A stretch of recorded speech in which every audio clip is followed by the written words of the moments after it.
What's up, everybody, and welcome to my Impact Wrestling review. A lot of things to say about this show after the fallout from Under Siege last Saturday, with the new number one contender being Moose that will be facing Kenny Omega at Against All Odds. I actually thought it was going to be a Slammiversary, but there may be a plan and change, and I'm going to get into that sooner or later, okay? Well, during this review.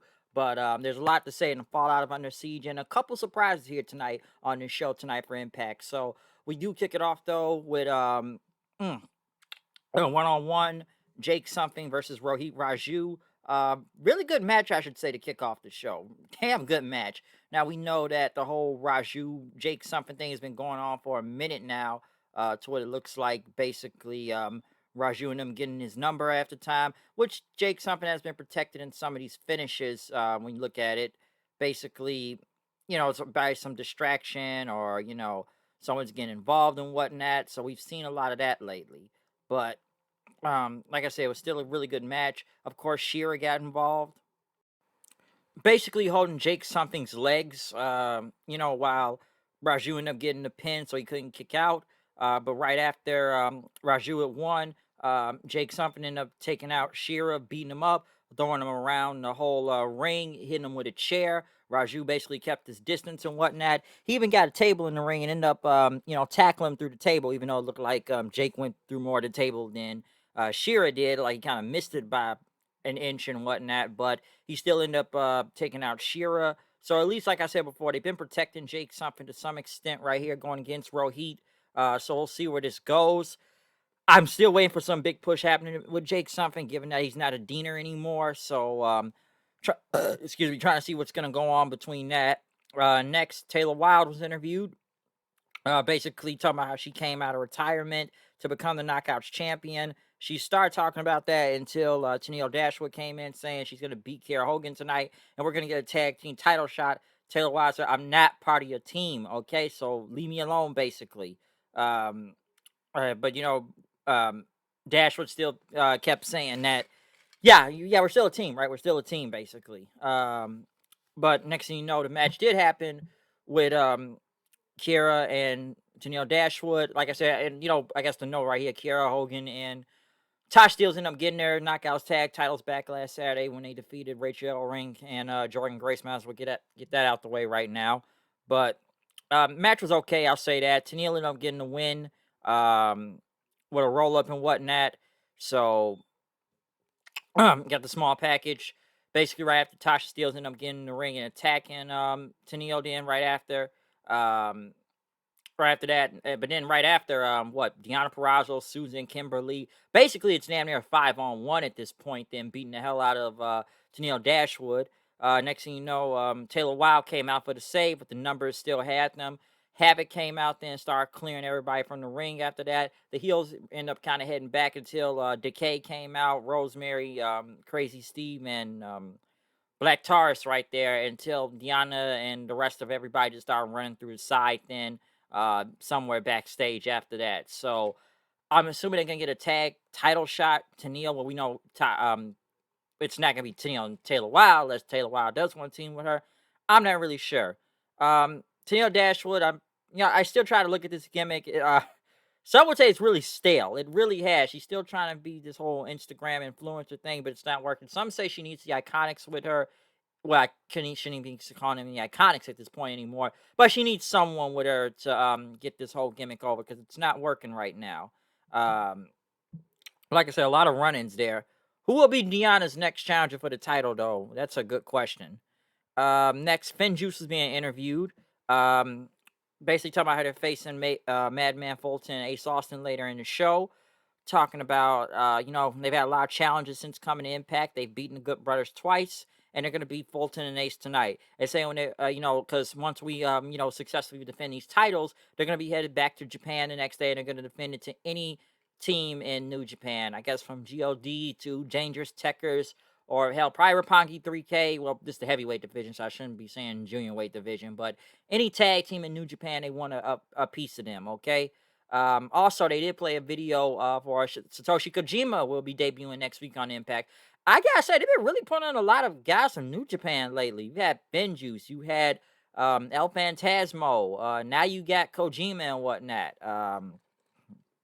Tomorrow I could say that AEW's been getting, but that depends on the star quality. I feel like of some of these people they bring in from New Japan and whatnot. I'm sure some people are still waiting for bigger stars like Okada or Naito or Ibushi. I would say Will Ospreay right now, but unfortunately, he had to give up the damn IWGP title. That title may be cursed, and he's got a neck injury right now. So now we need a new IWGP champion. Isn't that something? Wow, this title may be cursed, folks. It may be cursed, but basically, right after that, then P. Williams went against VSK. Saw this guy a few weeks ago against El Phantasmo in his debut. Good match. Petey Williams got the win with the Canadian Destroyer. So, good match and good win for Petey right there. Not bad at all. Rich Swann was in the back, basically talking about he made his return. We haven't seen him in a while, and he talked about his match back at Rebellion. And he's been watching on TV, and you see someone as bad as Kenny Omega right now, and that is Morrissey or Big Cass. Basically, Morrissey's got this redemption story and whatnot, but he's trying to destroy Impact and Spite, and he wants to attack his friend Willie Mack. But before he could continue, Morrissey ended up beating the crap out of him and then throwing Rich Swann right out the front door or back door or whatever door it is back there. So he threw him out of that. Swingers Pals happened. Balabaj dressed as one of the swinger girls some reason. TJP ended up saving him, paying for his depth and whatnot. So now they can be a team again. Petey Williams thinking he could have a better team with him and whatnot. And I guess Perkins and Fawcett, they'll face him and Petey and Josh Alexander next week. Decay tried to get into the whole whatever swingers pass with the teleporting thing, but Swinger had Hernandez kicked him out, but they ended up teleporting away. Next, right, one of the best parts out of this entire show was Moose coming out saying he is the number one contender. After winning at after winning at Under Siege, and since he is now the number one contender, he talked about Omega. He's beaten greats like Okada, Chris Jericho, and Jon Moxley. But Moose is a different type of evil. He's 6'5", 300 pounds of pure muscle. One of the most athletic men in wrestling, a 5-star athlete, a walking legend, he calls himself. Talked about how opponents couldn't even lace his boots. Being in the NFL for over 7 years. And, he actually respects Omega, calling himself a god of pro wrestling. But Moose is the undisputed wrestling god, he says. That Poseidon is the god of sea. Hades is the god of the underworld. Ares is the god of war. But none of them could knock Zeus off of Mount Olympus. And that Mount Olympus is Moose, because the ring is his Mount Olympus. But Kenny Omega and Don Callis came out then. Basically, they like what Moose has done. Yeah, you done what you did in football and everything, but you came up short, okay? And basically Moose said, y'all ain't gonna punk me right, Rich Swann. I'm not him, all right? Because I will rip your heads off and then shove it up his ass and whatnot. Because, Don Callis even talked about how you never even won a title in, Ring of Honor. And how many Super Bowls have you won, huh? Success isn't owned, but leased, all right? So the rent is due every day.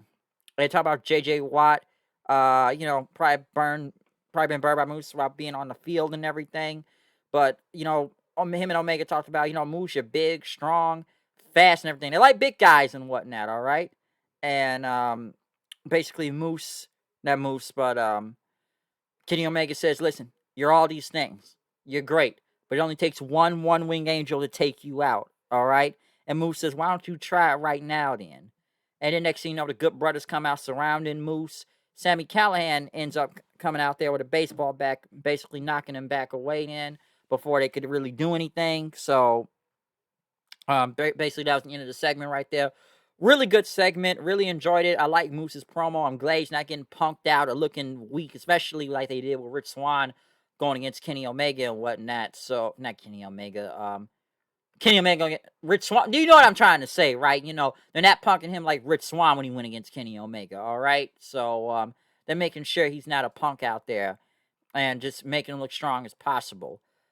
Basically, right after Moose and Callahan were in the back, Moose says, I didn't need your help. But Callahan says, listen, you're the most imposing person on this roster. But I'm not going to let Omega and crew come in and think they can run rough shot over everything in this company right now. Got it?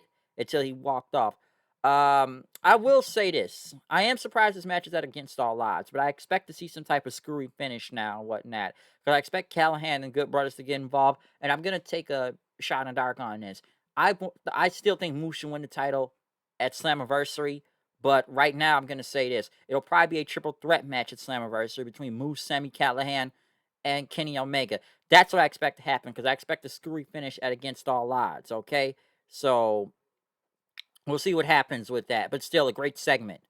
Jordan Grace went against Rachel Ellering. I guess they thought they were going to get the tag titles shot tonight, but Grace basically said, oh, we're facing each other tonight, which was a good match. Rachel Ellering kind of getting up the surprise win. Jordan Grace, ended up kind of a little pissed off. They hugged in respect, but Grace kind of being, pissed off a little. Could she be turning heel? I don't know, but we'll see what happens with that.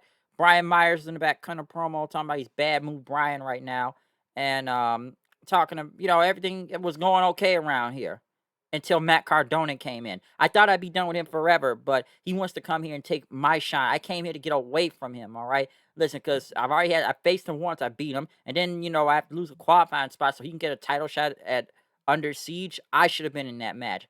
And the next thing you say he beat Black Taurus and whatnot, but he ended up attacking Cardona and basically throw him into the camera. Which Cardona's not Cardona, but Myers looks like more of the face here than Cardona. Okay, because it's like when you think about Myers has really reinvented himself in his career right now ever since leaving WWE and getting away from Zack Ryder there. But it's like now Cardona's here.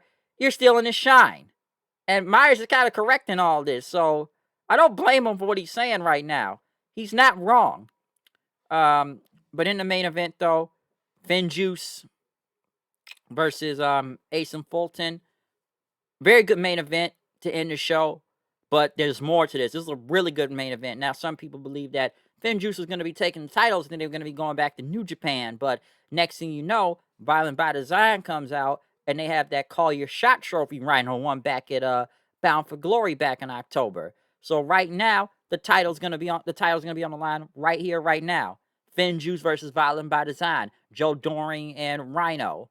And basically they made quick work of Finn Juice, Doring getting a win, basically like a Burning Hammer Lariat on him, which now Violent by Design are the new tag team champions. I didn't see this coming. This was a surprise.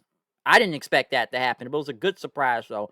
The good thing is that the titles are now back on Impact soil because, A, I don't think New Japan, I don't think Finn Juice need to, take the belts back to New Japan if they're not going to defend the belts over there right now. Because the last time they brought them there, yes, it was to get exposure. Nothing wrong with that. But it's not like they were defended on a New Japan show. The New Japan Cup was going on at the time, and both guys had New Japan Singles Cup matches going on. So, and Violent by Design, with Eric Young talk about the losses they've been taking lately right now, this is a big win for them because they've been taking some L's lately. And with Eric Young can't be able to wrestle right now due to his ACL injury, he's basically just the talker of this whole group.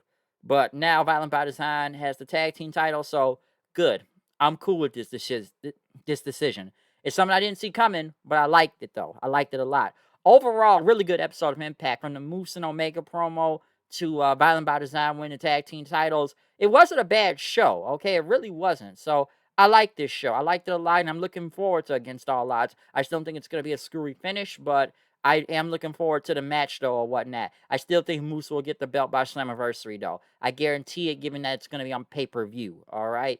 So, other than that, comment, subscribe, follow me on Twitter at HoodNight890. I'll see you guys later. I'm out. Peace.